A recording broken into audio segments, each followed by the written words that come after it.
Hello, everybody. My name is Caleb D. Wilson. I am a Messianic Gentile, and I've decided to pick up this channel back. For anybody who, if anybody's been subscribed to this channel for a year now, you probably noticed I went pretty quiet and stopped uploading, and I just felt like it was a time where I had pursued what I wanted to get out of the podcast. So if anybody who had is watching this and watched the podcast, thank you so much for spending the time to watch the podcast I produced. I think it was a really cool experiment for me to get into all that.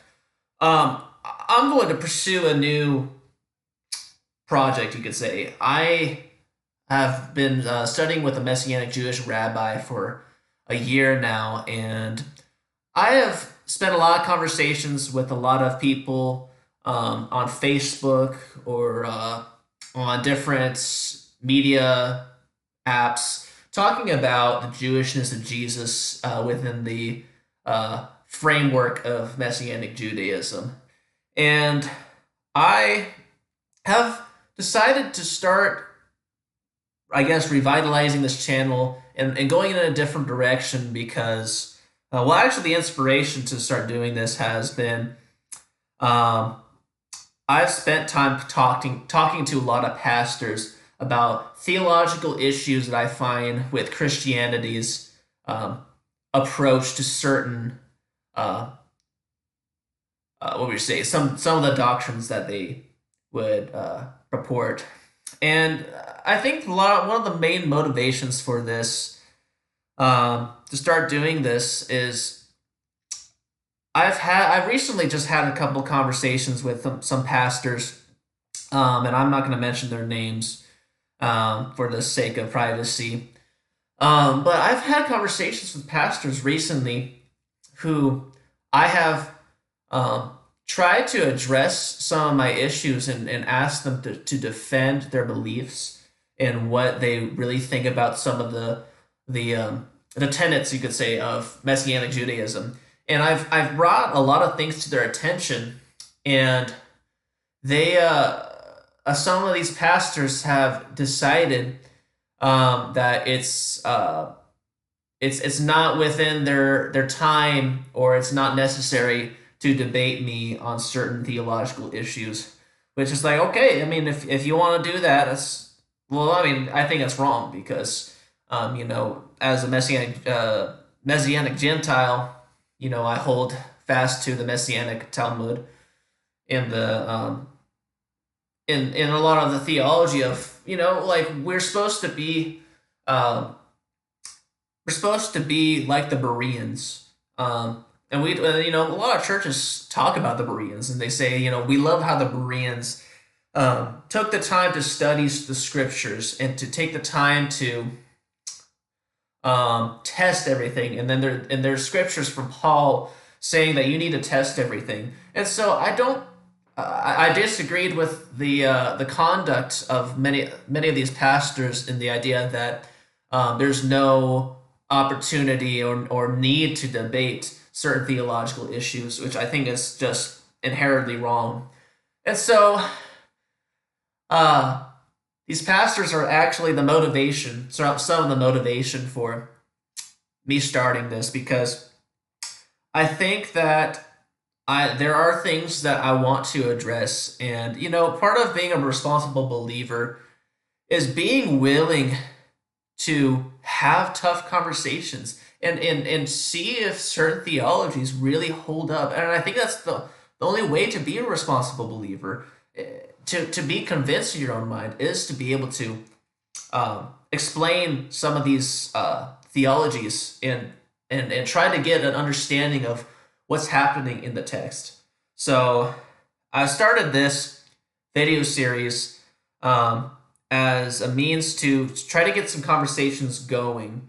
Unfortunately, these pastors have shut down every opportunity for conversation, and that's their choice. And so what I've decided is I will take my theological issues to, I guess, whoever has the desire in their heart to take the time to listen to these videos. So I want to start off by explaining my understanding of Messianic Judaism. Okay, what does it mean to be a Messianic? Um, so the doctrine of Messianic Judaism falls within uh, Judaism as a whole category, and now what you're going to find is Orthodox, Reform, Hasids, um, all different sects of Judaism are they really dispense with Messianic Judaism, and they don't recognize it as an actual sect of Judaism, which is a whole one side of the issue, and then you have another issue where Christianity, as an institution, doesn't recognize uh, Messianic Judaism as what most people would characterize Messianic Judaism is, um, we're trying to steal Jesus, and that we are trying to be legalistic and bring back all these laws because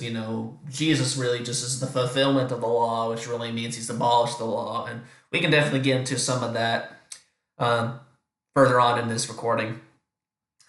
So, Messianic Judaism is, how would you put it, the kind of the unwanted child in both spaces of traditional, what is considered traditional Judaism, which I would dispense that is not really traditional Judaism. A lot of it is not traditional Judaism, and Christianity. Um, so we live in a very hated space, I guess you could say. But I don't mind. Well, I don't say I don't mind it. I think it is necessary because the theologies that I'm going to present to you, I wholeheartedly believe they are correct and are worth exploring for the sake of understanding Jesus as our Messiah. What does it even mean that Jesus is the Messiah? Or the Mashiach is what Messiah is in Hebrew. What does it mean that Jesus is the Messiah? So, like I said, this is just, I'm not suggesting I'm even going to be perfect at this. I'm just trying to get a conversation started. And my hope is that as we go through this, you will have issues. You might have issues with things I'm going to say. And that's totally fine. And, I will be happy if you present your issues with things that I say. And my hope is that, like I said, we can start conversations, start digging into the scriptures and try to discover who is Jesus and what did he do. And that would be, if I get everything wrong, I don't think I'm going to get everything wrong that I'm going to present to you today. But if I get something's wrong, but we get to talk about who Jesus really is, that's my goal today.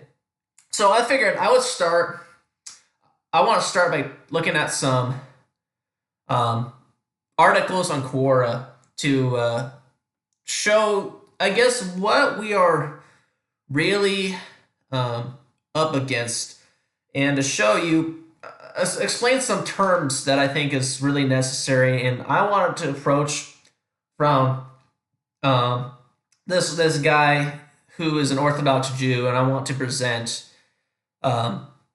his theology about Messianic Judaism, and I want to try to dispense with that because I think there's a lot of things that he makes errors in this. So I'm going to start reading this. So this gentleman there was a question that was posed on Quora. And this gentleman is answering a question to, can a Gentile, you see, you might not be able to see it because my camera's in the way. It says, can the Gentile convert to Messianic Judaism? Okay, so his answer, since Messianic Judaism is not Judaism at all, but just another form of Christianity, you are basically asking if a Christian can change from one form of Christianity to another. Okay, stop there. Judaism is, you're going to get this a lot with the Orthodox community, where they are going to try to act like they own the terms of own these terms and that they have the supreme authority over these terms, and they don't. They don't have the authority to say Messianic Judaism is not Judaism, because Judaism is upholding the Tanakh, the Bible, which is the Torah, the law, which is the five books of Moses, the Nevi'im, the prophets, and the Ketuvim, the writings. So that is in essence what Judaism is. They uphold these things. They rely on they become aware of the Jewish traditions and the cultures. So you cannot dispense that Messianic Judaism is not Judaism when in Messianic Judaism we do actually recognize the authenticity and the authority of excuse me, of the Tanakh. We uphold it. We believe that it is God's word. We do believe that it is it should not be violated or contradicted. We seek to uphold all the tenets of the Tanakh. So, in that understanding, this gentleman has made a gross error in saying that Messianic Judaism is not Judaism. Okay, moving on.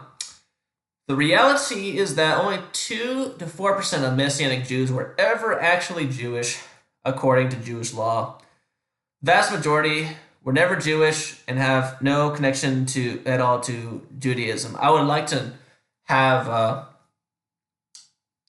see this gentleman's evidence for this, but even if it's true that 2 to 4% of Messianic Jews were actually Jewish, I don't understand how that makes Messianic Judaism not a thing. And now one of the things that you're going to see in the Orthodox Judaism side is you're going to hear claims where they're going to say anybody who follows Messianic Judaism is not Jewish, which is just an absurd reality. Being a Jew is an ethnicity. You can't stop being Jewish just because you decide to abandon the faith of your fathers, per se. It's an ethnicity, it's a race, it's something that's embedded in your DNA, so you can't erase that. So I don't really understand how that is supposed to justify his claim that Messianic Judaism is not Judaism. He says, go talk to your local Messianic community and see how far they take their charade. And if they insist that you need to have a formal conversion, just realize that whatever you do through Messianic Judaism is meaningless to Jews in any conversion that they make you have. So I would love. Here's one of the things that I really have an issue with this answer is that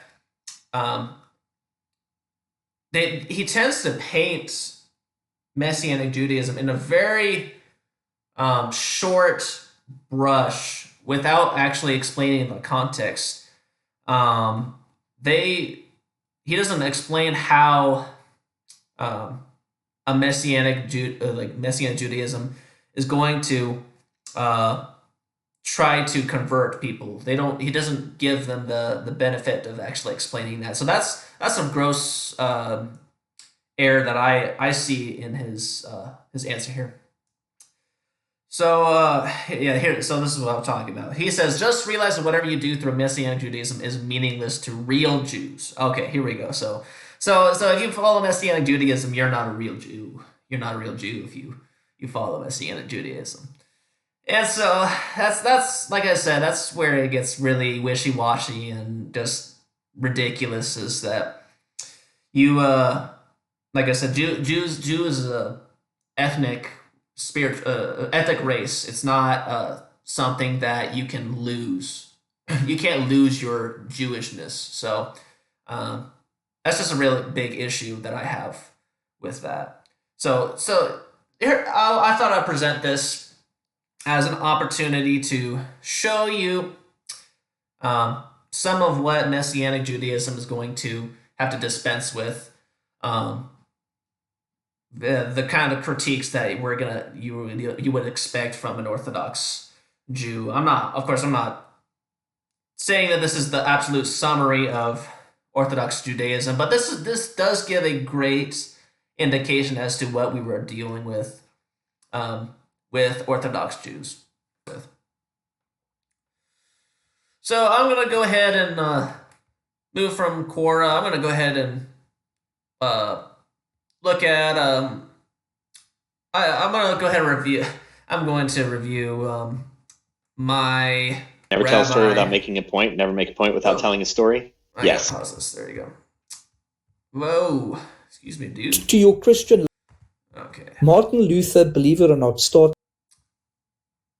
Messianic, by definition, is a Jewish term. It's the core of Judaism because we're waiting for the Messiah. We find ourselves living between Christianity, where we don't belong, and mainstream Judaism today, which is considered orthodoxy, but it's even not really that in reality. If I say I'm Jewish, the knee-jerk reaction is, oh, you hate Jesus, you killed Jesus. And I'm not making that up. That's what I get told. Wait a minute, you love Jesus? Then I would say, yes. It's the most Jewish thing I can think of doing. Jesus is my candidate for Messiah. You don't have to believe that, but don't tell me that believing Jesus is Messiah is anti-Jewish, because that's not true either. So Messianic Jew is effectively a Jew who believes Jesus is the Messiah. But maybe what I should say is, who believes Jesus is the Jewish Messiah according to Jewish standards. So, this is my rabbi. His name is Rabbi Darren Katz. And so I had him on my podcast back when I was doing podcasts a year ago. And I think the way that he explains Messianic Judaism is really, really cool and really explains the difference between Christianity and Messianic Judaism. Because here's the thing, Messiah has to mean, we have to put Messiah, Mashiach, in its original context of what the word actually meant. So at the very end there, what he said was, we believe Jesus is the Messiah according to Jewish standards. It's not Christianity's standards. It's not Christianity's understanding of Messiah. It's the Messiah in terms of what was the Jewish context, which is the original context. So one of the things why we uphold the Tanakh is because Moses says, if anybody teaches you to abandon my principles, consider that person a false prophet. Do everything that I tell you to do, that I've recorded here. And now he doesn't put an end date. He doesn't put an end date as far as like, you can do it until Messiah comes, or you can do it till, right? He doesn't have an end date. So it would be logical for us to consider that this is to continue on as long as there is a need for a law. So with that understanding, we uphold that Jesus had to be a Torah observant Jew. He had to understand the principles of the Tanakh as in its original context, the Hebrew context. And we uphold that Jesus actually didn't abolish the law, because it says he fulfilled it. Now, this is what I always tell Christians when they say, well, Jesus fulfilled the law. So then I ask them, okay, what does that mean? So fulfillment of the law means that he's the embodiment of the law, which means really, well, it actually just means that we don't have to follow the Torah. And I think that when we explain it that way, if actually we plug in that Jesus didn't come to abolish the law, but he came to abolish the law, doesn't make sense to me. So it's within that framework that we recognize Jesus is the Messiah in Jewish standards, and we also understand that Jesus has to be recognized as a Jewish Messiah to redeem the Jewish people first. And now, what does that mean? Does it mean that Jesus loves?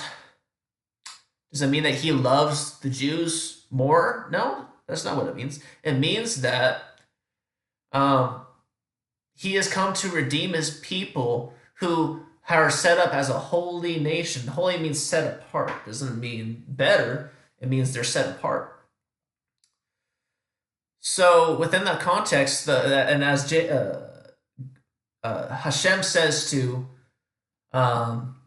Abraham, he says, "I will bless the nations through you." Now, notice there's not an end point. It doesn't say that you until, I guess, your descendants screw it up.